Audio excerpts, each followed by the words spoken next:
tip on how to cover a scratch on a quartz worktop.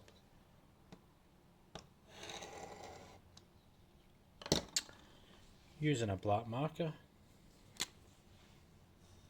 trace it into the cut line, let it sit for a couple of seconds, a little bit of solvent cleaner, one wipe, two wipes. Wow, that looks great. Once more.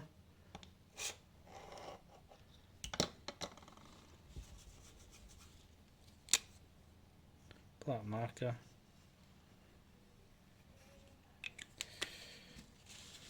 Bit of solvent, just use the old.